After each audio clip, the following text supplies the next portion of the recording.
Basically, we've had a hibernation of 25 years. Since 1984, which is also, ironically, the George Orwell book, and it was also the birth of the Mac, 1984, completely ironically. It was also the death of, I think, underground culture.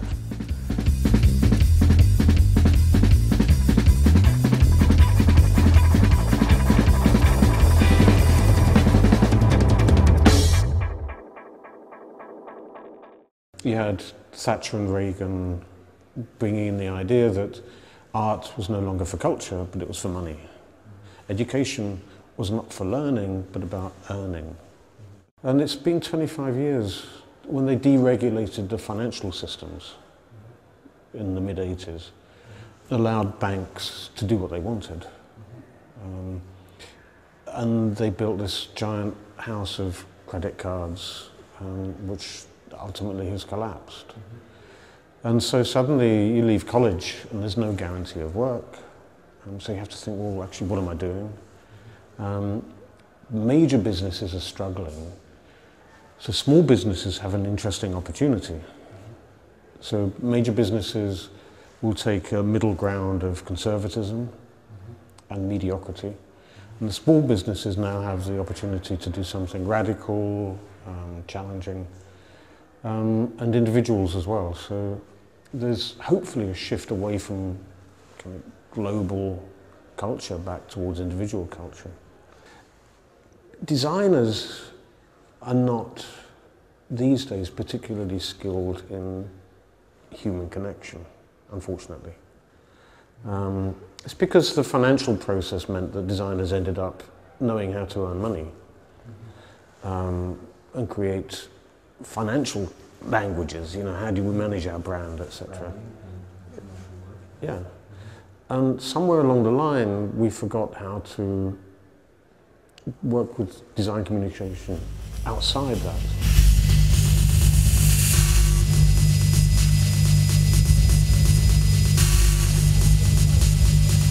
What's quite interesting is everything with digital culture, everything is available all of the time to everyone, everywhere.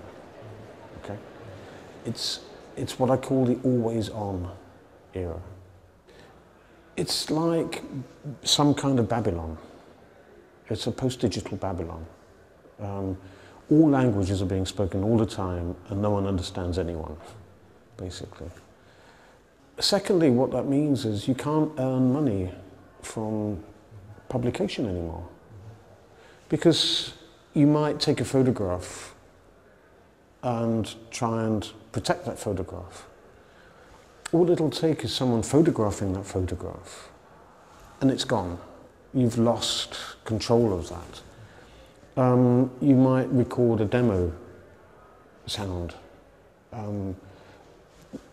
Someone publishes that, it's gone.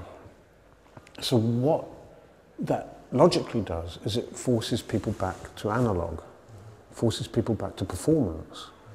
So performance and paying for performance becomes the only way you can earn money at this point.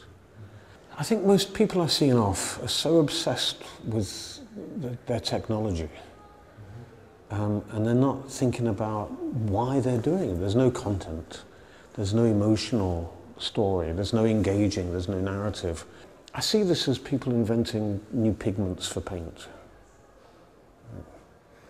And people are showing the pigments, but they're not using them yet. And this is the next step. Most of the people here they're doing great set building. They're doing some interesting characters, interesting worlds, but there's no script writers. It's about people, not machines. The human state is the only important thing to talk about right now. You know, with the technology we can develop, we know how to do it. There's no issues anymore. So the question then is, what do you do with that? And then what you do with that is you use it to help humans look at themselves. And how do you do that? You do it through either observation or engaging. And the best way to combine observation and engagement is drama, theatre, performance. So La Fura del Baus, who used machines to create dramatic situations. And I kind of intuitively feel this, but it's about people again.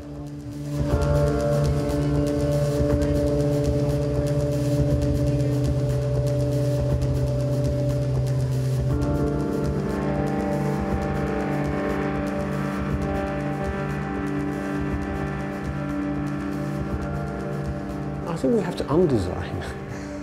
You know. I think we should all become undesigners and dismantle it and allow something accidental to start happening.